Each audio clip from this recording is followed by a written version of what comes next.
Assalamualaikum warahmatullahi wabarakatuh. Saya Aldi Gustika Chandra. Pada kesempatan kali ini saya akan membacakan yaitu tentang alam semesta dan asal-usul manusia. Pertama yaitu pengertian alam semesta.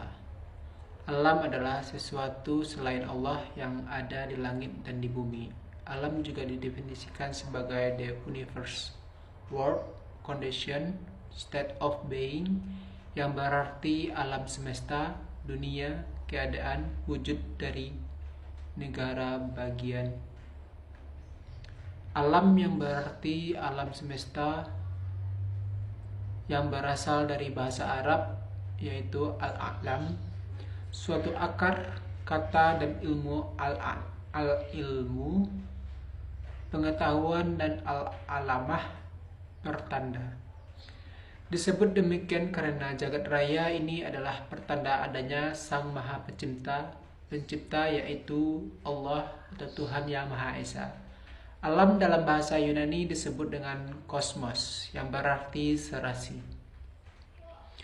Harmonis karena alam ini ada dalam keserasian dan keharmonisan berdasarkan hukum-hukum yang teratur.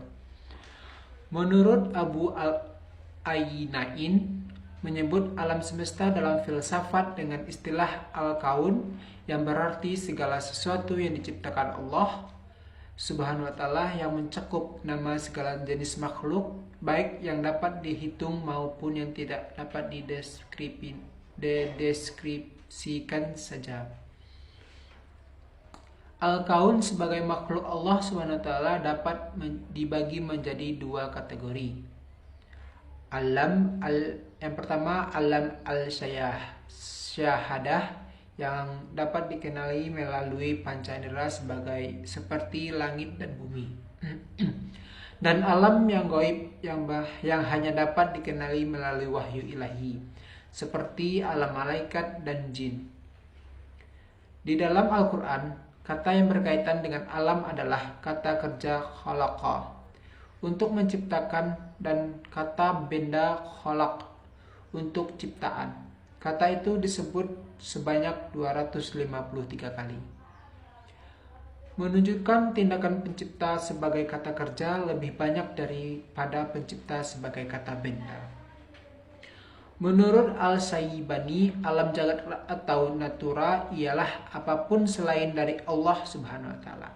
Jadi alam itu selain dari Allah itu disebut alam. Demikian juga menurut Quraisy Shihab, semua yang wujud selain Allah Subhanahu wa ta'ala, baik yang telah diketahui maupun yang belum diketahui manusia, disebut alam.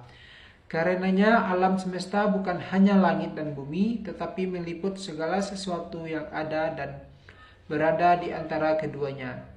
Tidak hanya itu, dalam perspektif Islam, alam semesta ini tidak hanya mencakup hal-hal yang konkret atau dapat diamati melalui pengindara manusia saja, tetapi mencakup juga segala sesuatu yang tidak dapat diamati oleh penginderaan manusia. Alam raya diciptakan juga merupakan tanda keesaan sekaligus kebesaran Allah bagi orang-orang yang mau memikirkannya. Alam adalah laksana panggung buat manusia, sebuah ladang tempat menyemai benih, tumbuh dan berkembangnya, serta menikmati hasilnya sebagai anugerah Allah.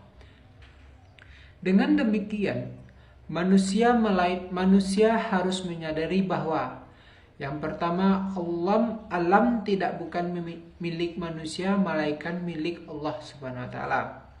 Segala sesuatu yang dimiliki manusia di atas bumi bukanlah miliknya, tetapi sekedar pinjaman yang dipercayakan kepadanya. Yang kedua, alam tunduk kepada manusia, yaitu Allah menjadikan alam ini tidak rendah daripada manusia. Oleh karena itu, alam ini dipersiapkan untuk dimanfaatkan sebaik-baiknya oleh manusia. Yang ketiga, yaitu dalam memanfaatkan dan menikmati alam, manusia diperintahkan untuk bertindak sesuai aturan dan norma. Yang ketiga, Islam menuntut manusia untuk menyelidiki dan memahami mekanisme dan pola-pola kerja Tuhan dalam menciptakan alam semesta. Proses penciptaan alam semesta. Banyak ayat-ayat Al-Quran yang menjelaskan tentang proses penciptaan alam semesta, lebih kurang 53 ayat. Sementara itu, menurut kitab Mujam al-Mufakhras li al-Faz Al-Quran terdapat 9 ayat yang menceritakan tentang proses penciptaan Al-Quran.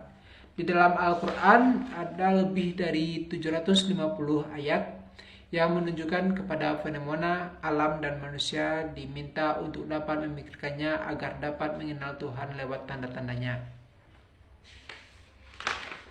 Adapun proses terbentuknya alam semesta, yang pertama langit dan bumi. Alam semesta yang misterius yang terdiri dari bintang, planet, bulan, komet, meteor, dan angkasa begitu luas diameternya, sehingga luasnya hanya bisa diungkapkan dalam angka-angka yang memukau. Imajinasi itu pun tanpa mampu menggambarkan kesan sebenarnya dari keluasan tersebut. Dalam ayat Al-Quran tentunya mengandung beberapa faktor ilmiah tentang alam semesta yang tidak bisa diperdebatkan karena merupakan wahyu dari Sang Pencipta yang merupakan kebenaran mutlak.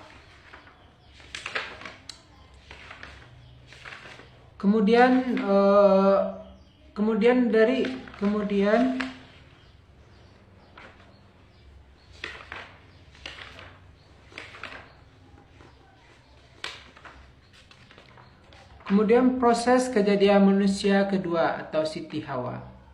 Pada dasarnya segala sesuatu yang diciptakan oleh Allah di dunia ini selalu dalam keadaan berpasang-pasangan. Demikian halnya dengan manusia. Allah berkehendak menciptakan lawan jenisnya untuk menjadikan hewan atau kawan hidup.